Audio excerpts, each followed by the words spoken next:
BeastNet Podcast, sponsored in part by James Safety Services, OCR Buddy, and supported by the fitness community.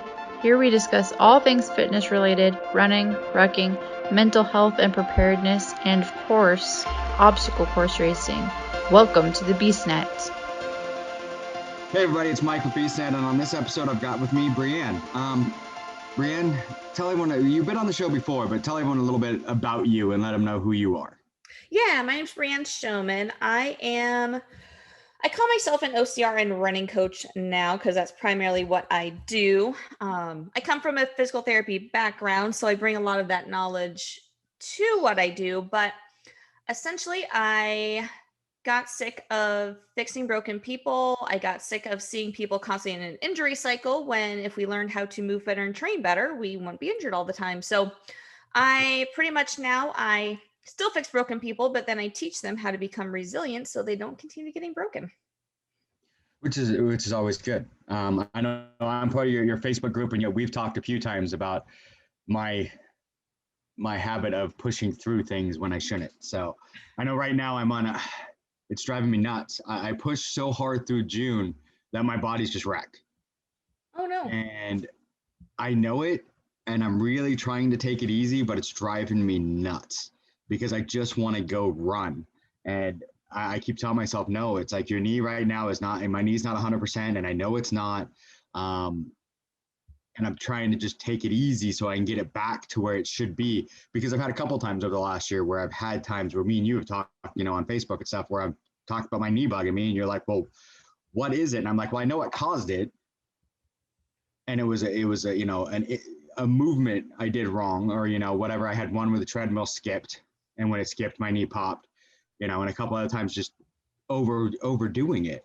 And you always keep well, you need to step back a little bit, and that's the hardest part for me. So it's, yeah, I know that one. And right now I am in that stage where I'm holding back. I've got a triathlon this weekend, and I'm like, I want to train, but at the same time, I know I should be tapering for the triathlon. And, I pushed hard in June. I did a lot in June. So, yeah. So what do you, I know I just said a lot, but what do you, normally, we've had these conversations. What do you say to someone like me who's doesn't know, I don't know how to taper up. I don't know how to slow down. And that's one of my biggest issues.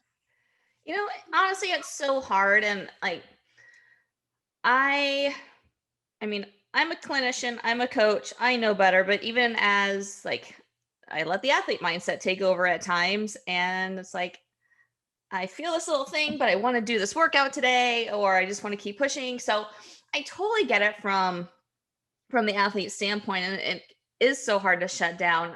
And there's times that I'll have my colleague who's helping me work on some stuff just be like, no, you're not doing that.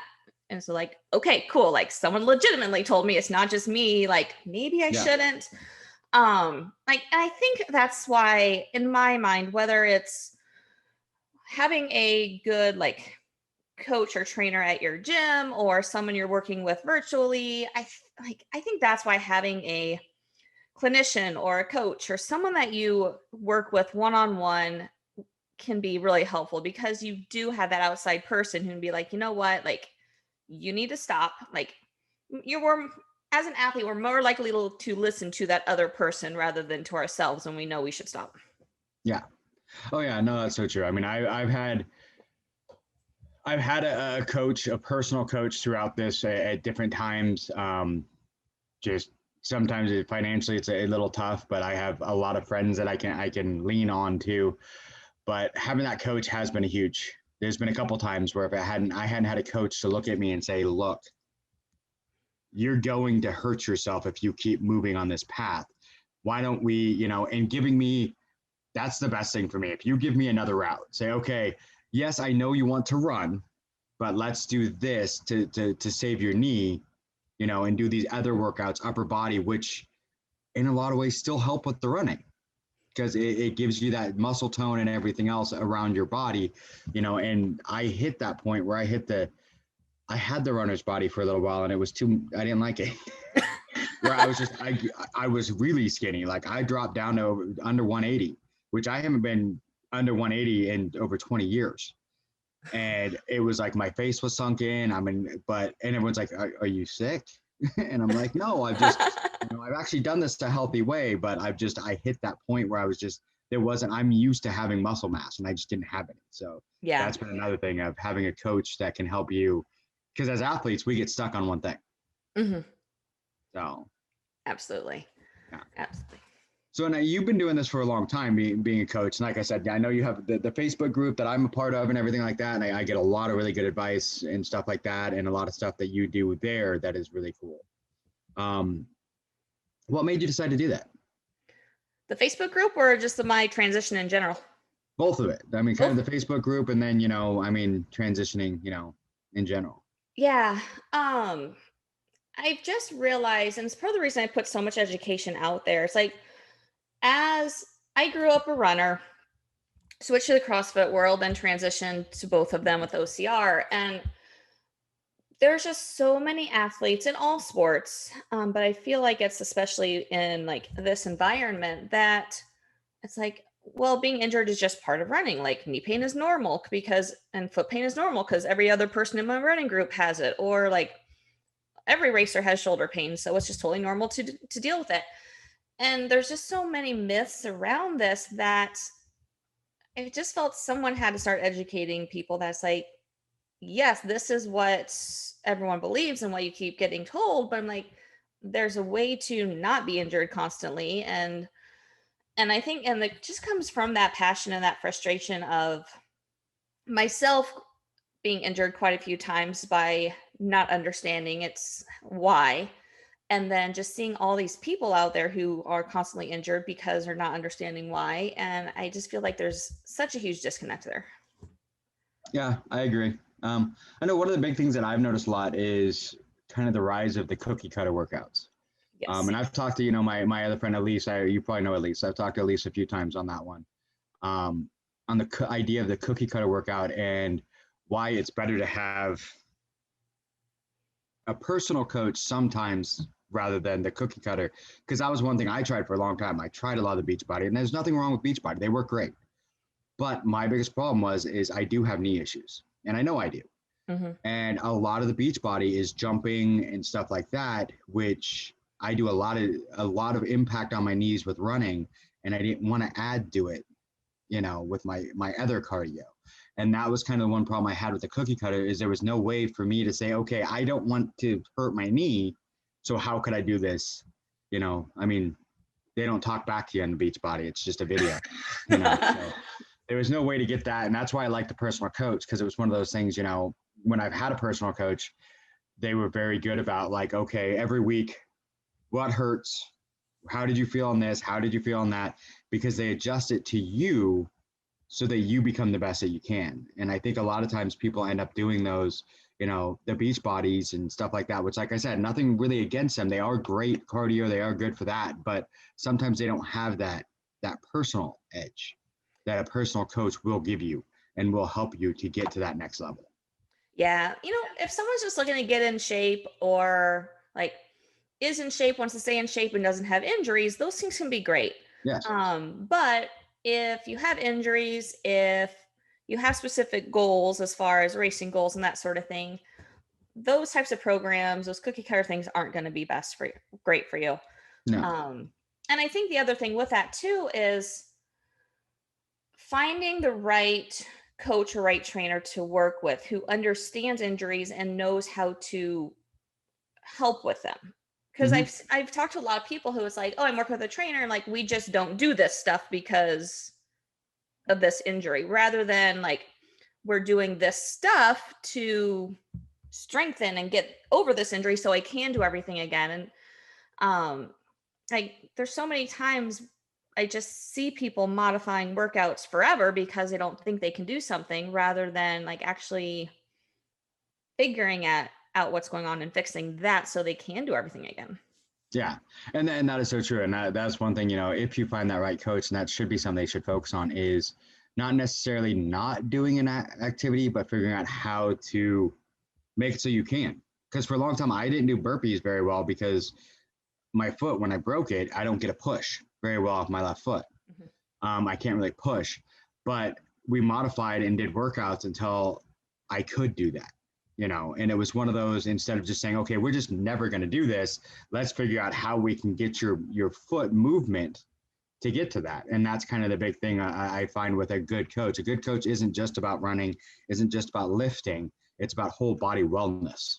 Absolutely. It's about, your knee is screwed up. Okay, cool. Let's figure out how we can still do these workouts and strengthen your knee so it doesn't do it again. Cause that's one thing I've noticed. Like, when I was bigger, I would dislocate my shoulder 2 or 3 times a month because my shoulder was trying to do hanging obstacles with 280 pounds. My shoulder just could not handle it. So I would just, and it sounds horrible, but I would just not do workouts with my shoulders and only do events. And then of course it happened more often because I'm not strengthening my shoulders. So once I got a coach, it was strengthen the shoulders, get them back. And since I've, lost the weights helped, but also strengthen up my shoulders. Now all of a sudden, I can get that, hanging obstacles and even have, a catch myself without having to worry about popping that shoulder out. And that's the big thing about a good coach is, that's one thing that I've seen you talk a lot about was body wellness, the whole body, not just getting fit, not just getting, rid of fat, not just getting stronger, but whole body wellness. So, yeah. Yeah. And, and when you talk about whole body, we have to remember that like the body's all connected. So that ankle injury you had 10, 15 years ago, very likely created compensations up the chain if you didn't get it properly treated, causing knee issues, hip issues, shoulder issues, like you name it. And so when we're looking at injuries in general, like we need to look full body and just figure out like what's moving well, what's not, and what do we have to fix? Yeah. Yeah. And that is so true. I mean, that's one thing that, I've noticed like with my foot injury, I had that knee on that side, the hip actually on the other side was having issues because of compensation, and I was having problems with my lower back because the way I moved because of that foot. And then once I started losing the weight and exercising and got the movement back in that foot, all of a sudden the other injuries, or issues started kind of working their way out. And it was, I'll be honest, a couple of times during that training, getting the foot movement was painful, but it was part of the problem that I had is I kept thinking the pain was, and sometimes this is true, sometimes it's not. For me, the pain on that, it was scar tissue. And then once the scar tissue, every once in a while I would do something and I would get a horrible pop and massive pain throughout my foot. But then all of a sudden the next day I could move. And I'm like, okay. And, I talked to my doctor and, physical therapist, and I'm like, what is this? And they're like, that's scar tissue breaking up. As it breaks up, it's going to hurt. But, eventually, by doing it, I mean, don't hurt yourself, but, it will give you movement back. Yeah. And I think that's an important thing to point out. And it takes an awareness of yourself to recognize, like, is this an okay pain or is it not? But at the same time, like having that person to run it off of. Like I had a client message me a week or so ago. She's like, hey, I'm feeling this with this exercise. Like, is this normal? Is it something I should be concerned about? And so just having that person there to like really help you understand, like, as my body is learning to move differently, like, are these things I'm feeling totally normal, or is it something I need to be concerned of? Yeah. And I think a lot of people, that's why a lot of people stop doing stuff, is all of a sudden they'll start getting, like, if I hadn't talked to my doctor and, a couple friends that were coaches and stuff like that, when the first started getting that pain in my foot, it was one of those. And I mean, I went to my doctor and they actually checked my foot to make sure I wasn't doing damage. And they were like, no, it's just, it's scar tissue. This is going to happen. But if it continues after like 2 months, yes, come back and talk to us. But, it should come with more movement after each time. And they were right. But if I hadn't went and talked to them, I would have been like, oh, nope, my foot's jacked. I can't do this anymore. I need to stop. But it was one of those, they're like, okay, it's kind of a choice. You either stop or you deal with this little bit of pain to push through to the, to get to where you're at. And I mean, I went from, when I first started with the foot pain and everything else, I was like a 17-minute mile was good. And now if I'm not under 10, I'm pissed. So that's awesome. That's a huge improvement. Yeah. So, and I mean, it's, and that's one of the nice things too, is like Facebook. I post all the time my runs, and a lot of people are like, why do you do that? I'm like, because in a year, those are going to pop back up.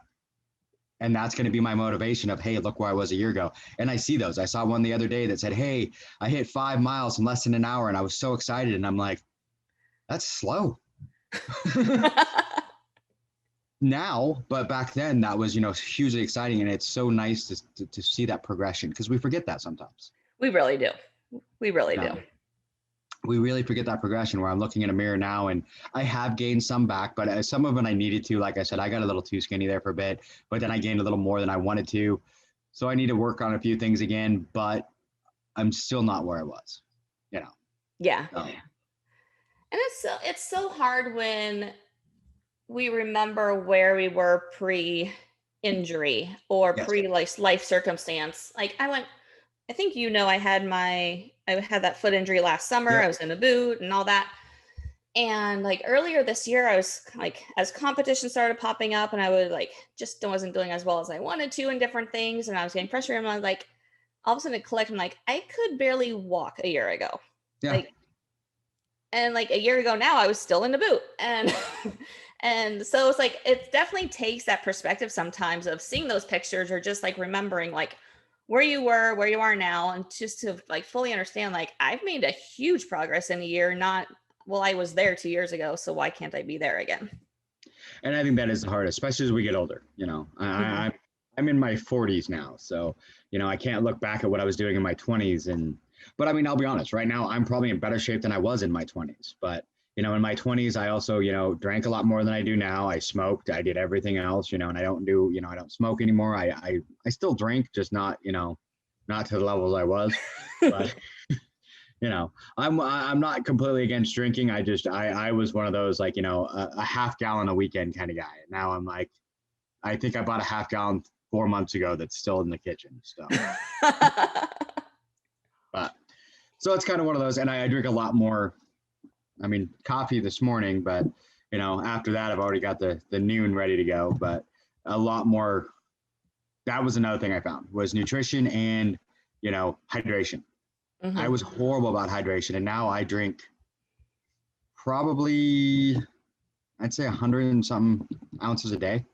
That's great.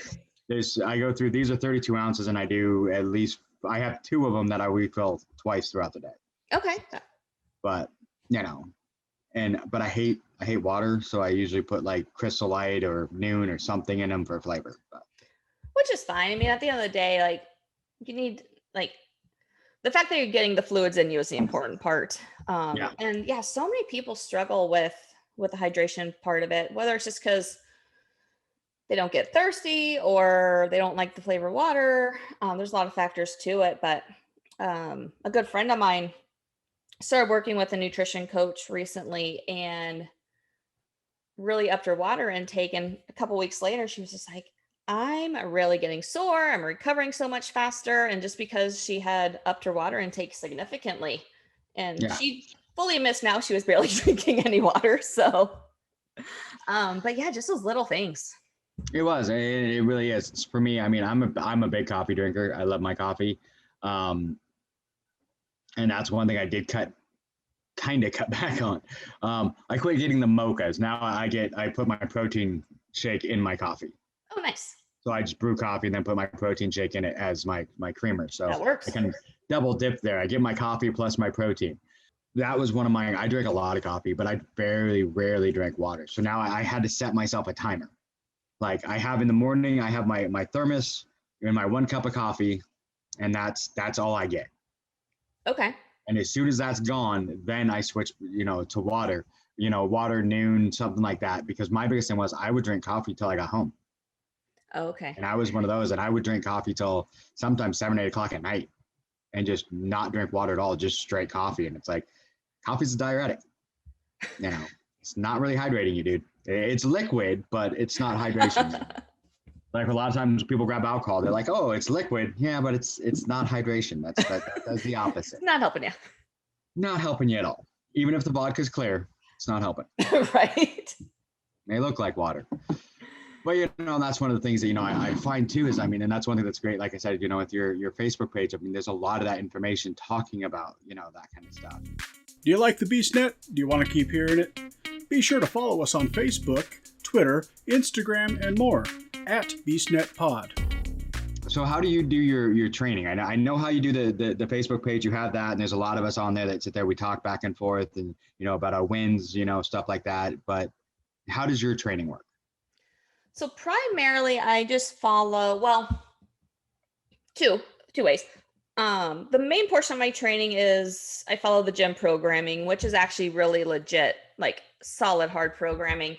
But then from there, usually at least twice a week, if not 4 times a week, I'm putting in extra work, working on like any of my weaknesses or just things I want to improve. So doing some skill work or working on like cycling the barbell or just working on some strength stuff. I love just like pulling out the sled and sandbags and playing around with those. So that's usually majority of my training is CrossFit and then my own skill work on the side. I definitely don't run as much as I used to.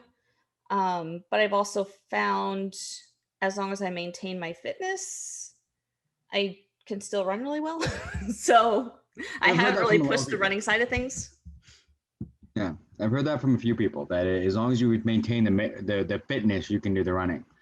Mm-hmm. So nice. So now when you train other people, how does that work? Is it one of the ones, because I know some people do a mix of both in person and, over the, virtual stuff like that.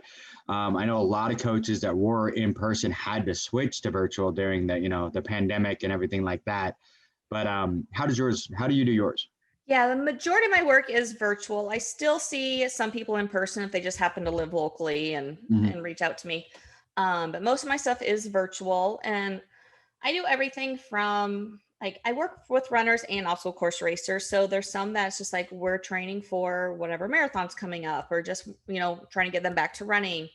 And it's very more run specific programming, both running and strength work. And then there's others that it's more like we're working on everything OCR related because they're more OCR side of things. But yeah, most of my stuff is virtual. So I do full programming for people. We get on virtual calls so I can actually like watch them move, see what's going on with things.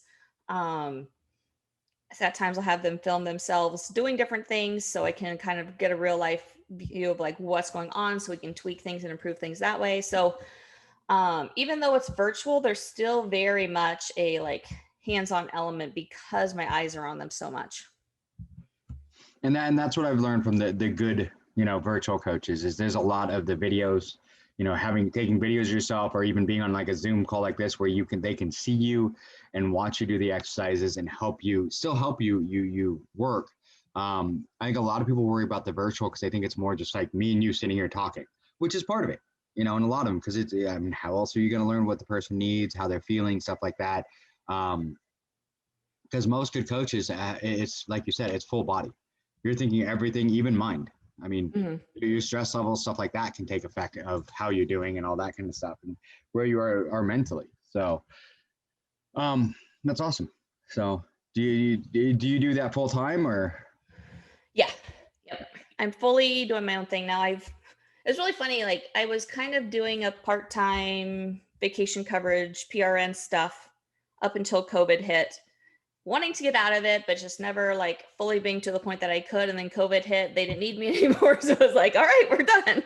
We just got to get this thing going, like full steam ahead. So, but yeah, so it's just my thing now. That's awesome. So, and I mean, from everything I've seen, I mean, you're a great coach. I mean, other people that, I know they've used you, you do great. And I mean, you talk to people, like you said, I like a coach that's personable. I'm one of those ones. I've had both types. I've had the type that, the drill sergeant, and I'm not good with taking direction. Like if someone's just yelling things at me, I just want to turn around and start throwing things at them. So I like the ones that talk to me and like, hey, because I'm a safety professional. I do construction safety, stuff like that. And I teach classes a lot and I do a lot of hands-on, and I'm more the same type where it's like, I'm going to explain to you why we should do this and what this is going to do for you and how this is going to keep you safe.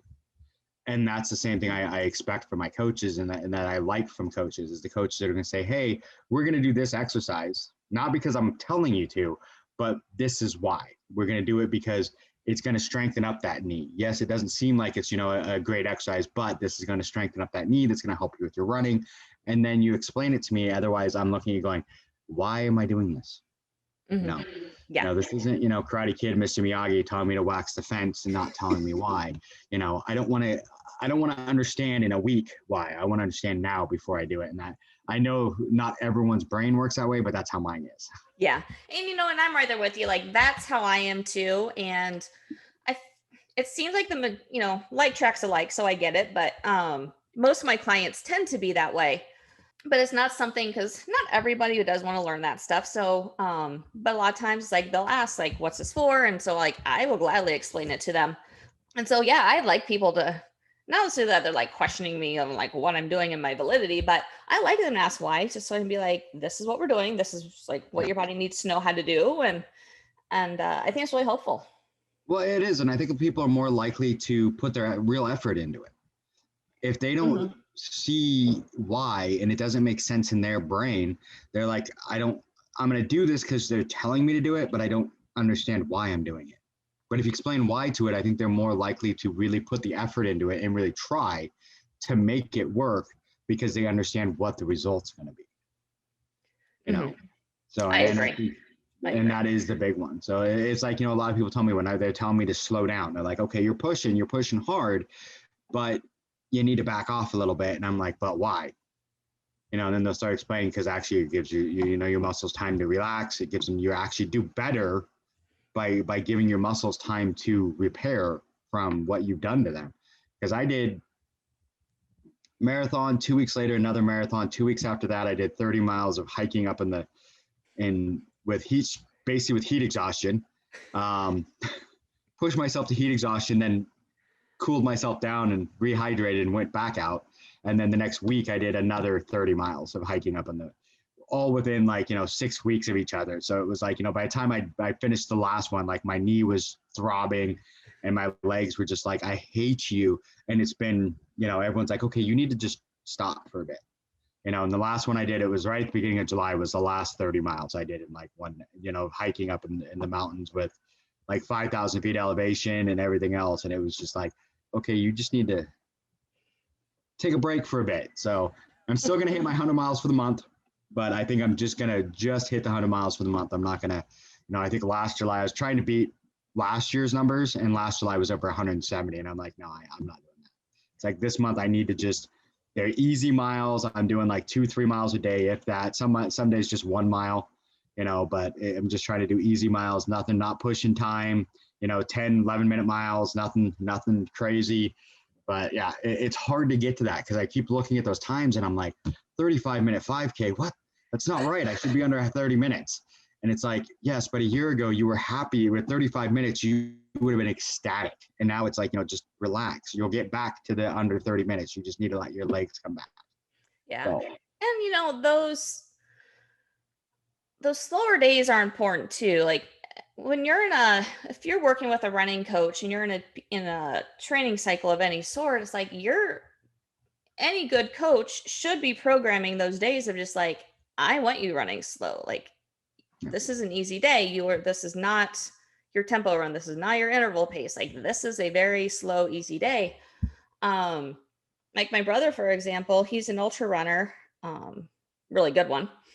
And like, I know at his training pace, like he'll go do his intervals at like sub 6-minute miles, and he'll do some of his training runs at like right around 7, but then he'll do some of his runs at 10-minute mile pace, because he understands like, I need a rest recovery day. Like I can still put miles in, but I just need this too.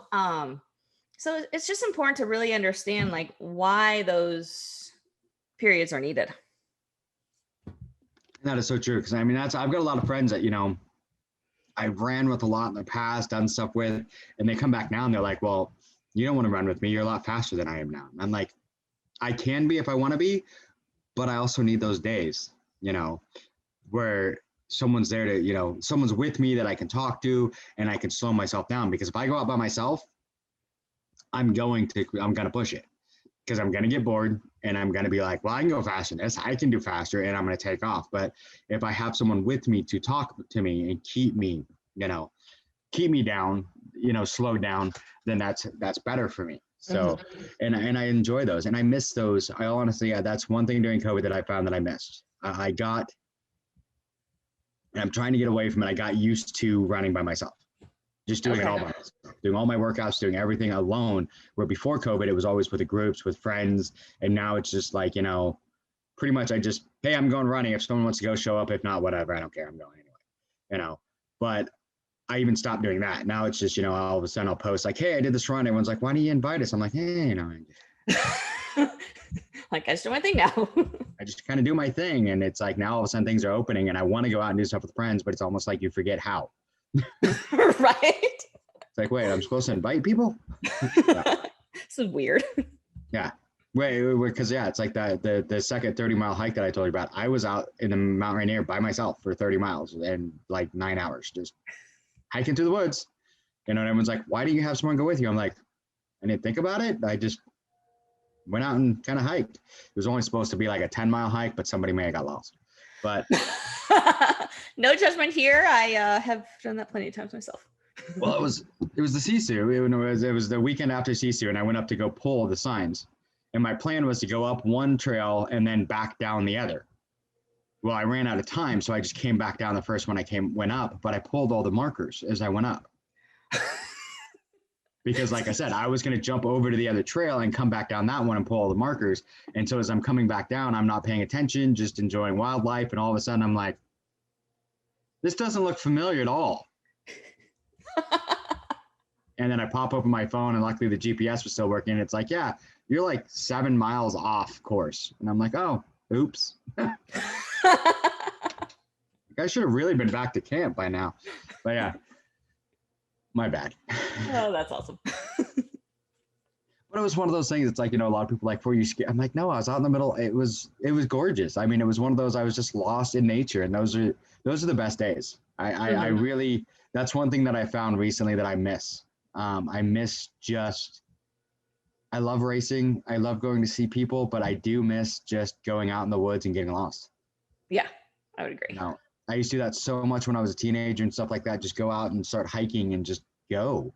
And now I think, as we get older, we lose that because we have to have that challenge. We have to have that, oh, it's a race. Oh, we need that medal. And I'm like, no, I just want to go get lost in the woods.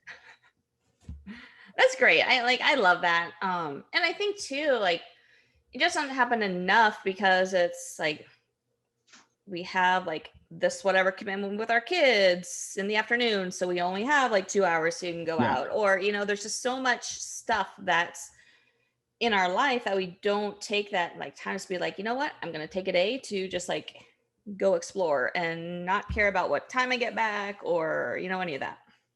Yeah. And that's one of the things I miss. I mean, it's one of those, I'm getting more and more where I have that time because my youngest is 19. So I can pretty much be like, deal with your own stuff. I'm gone. But it's like, but vacations, it's like, my wife is one of those, she's a planner. Like we're going to Hawaii in a couple of weeks for the Spartan races and also for my youngest graduation and stuff, his graduation gift and all that. And she's got like every day planned for like 2 weeks. And I'm like, I just want to like go roam. And she's like, well, we've got this day we're hiking Diamond Head. And I'm like, okay. like I'm more of that time, like wake up in the morning and say, hey, let's just randomly go do this. That's my ideal vacation. My whole life is planning. Everywhere, job, everything else is planning. So when I'm on vacation, I just want to be able to like wake up and be like, let's go do this. But it's tough too, because sometimes now that COVID's over, it's a lot of companies are still you have to plan things like, and that's one of the hardest things. A lot of things in Hawaii to be able to do, you have to plan, and it's really weird. Like you have to say, okay, this is the day I'm doing this. Yeah. I hate it. I my plan was I was going to go hike the incline trail in Colorado. I'm saying was because the week I was going to go, I've now qualified for a CrossFit competition out in Fort Wayne, Indiana. So I'm going to be going there instead. Nice. But when I was looking into it, it's like I think it's 2 days ahead of time. You can like basically request for your passes because they're limiting how many people are on the trail at a given time because of COVID. And yeah, it's really interesting now. Like you can't just some places you still can, but there's a lot of things that you just can't go be like, I'm going to go hike this today because I want to. Yeah, there's a few that you can. I mean, you can go just random ones. Like I've looked a lot of ones up here. I live up in, Washington, and there's a lot of the Mount Rainiers where I've gone a couple times up in that Mount Rainier National Forest. And there's some you can just still go up there and just go. Mm-hmm. But some of them too, you have to wait till certain times of the year, because other times of the year when we were doing, beginning of June, we were still hitting snow. Yeah. So it was kind of one of those. So we had to have, the spikes and poles and everything else. And you got to make sure that you're paying attention and plan for it. One of the things that I really need to get my hands on, I need the straw for drinking water, because that's where I made my mistake. Like when I said I got the heat exhaustion, that's where I made my mistake. I've never needed more than 2 liters, even on a marathon, of water. And so I had 2-liter hydro pack, but it was 100 and something degrees. So all of a sudden, the part of the trail came out, and for about 5 miles up and 5 miles back, so almost 10 miles, there was no tree cover, there was nothing. It was just the heat pounding down on you. And as I was coming back, I ran out of water. Okay. Well, you also aren't used to that heat. Like here in Arizona, we know it's like we just take tons of water with us, because it's, even if we go at 5 a.m., we're going to be hitting 100-degree temperatures pretty fast. Yeah. So we know to take a lot of water, but like you aren't as much used to that. No. And it was one of those, like I said, if I'd had this straw for drinking out of the stream, I came upon a stream that I could have used, but then it's like, you're thinking, okay, I've got 2 options here. I can hope I can make it back to camp and not get heat stroke. Hope I don't go past the heat exhaustion, or I can drink water and hope that there's nothing in it that makes, me have other issues. So I chose to take the chance on the heat stroke, but I made it though. I made it back to camp, but I drank, I think it was 6 bottles of water within like 10 minutes, just guzzling it. Oh, and my then, gosh. I took about 4 hours of making sure I could cool my body, make sure I was hydrated, and before I even went back out, and waited till it was like evening and the temperatures were dropping. Okay. That's scary. Yeah, it is. And it's one of those things that, it's planning.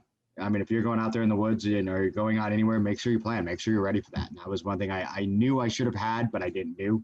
Mm-hmm. Now I know better for next time. Well, that's one of the problems here in Phoenix that we deal with, because we get so many tourists who don't really realize the impact of the heat. And so not that other mountain rescues don't happen because of just things happen, but so many times the middle of the day heat related injuries, rescues are happening just because people just don't understand what the environment here is. And that is one of those things, like I said, I mean, up here in Washington, I'm so used to, the days that I was doing that, the where I got the heat exhaustion, those were the hottest days I think they had on record here in Washington. So we're not used to that kind of heat. And it's weird in Washington. It's not a humid heat, but it's not really a dry heat. And a lot of people, they're like, oh, dry heat. No, I get it. I've been down to, I was in Arizona earlier this year, and I understand the dry heat. I prefer the dry heat over the humid, because I've been in Hawaii when it's hot, and I can't stand the humid. So because you have places that are sweating you didn't know could sweat, but and it's just it's a different type of heat, and I get dehydrated quicker in the humid heat, because it's just I can't get the sweat off, which is the way you're supposed to cool off. So I have more problems in humid than I do in dry, which actually is pretty normal. But yeah, I prefer the dry heat. It's just a different type of heat. I prefer it. I would rather I could handle 100 degrees in a dry heat. 100 degrees in a humid heat, I would want to die. I'm rather with you. I grew up in humid, and that's why I moved to Phoenix. Yeah, I know we're looking at possibly Texas. Okay. So there's the taxes in Washington are too high. It's getting ridiculous, but yeah, but who knows? That's in another year or so. And with what I do for a living, I mean, I can teach safety anywhere. So very true. That's awesome. A degree and everything else, I can go anywhere and do safety. But so, how would people find you if they wanted to find you as a coach? Yeah, you can go to my website, getyourfixpt.com. Otherwise, you can find me on Facebook. You can either hop into my group, which is Obstacle Course Racing Athlete Health and Performance, or you can just search my name and I should pop up as well and find my profile, Brianne Showman, and send me a message that way. So any of those methods work. And we'll put links to them on the episode when it airs, so that way people can find you. Because I highly recommend reaching out and doing stuff, Brianne. I mean, it's great. You do great work. Thank you. So, Appreciate it. is there anything else you want to say to the listeners before we cut out? Or I think just final thoughts is just like remembering, like, just kind of that final note of like the cookie cutter things, just like they work for some people, but not for most. And especially if you are injured or like have just been stuck in an injury cycle or working on a skill and not making progress, it's probably because whatever like exercise you're Googling or YouTube searching is not actually addressing the problem that you're dealing with. Like hundreds of different things can cause knee pain. Hundreds of different things can keep you from being able to be successful at whatever skill you're working on. And unless you address the actual cause that you're having, you're not going to have that success, which is why like a coach is really helpful. Yeah.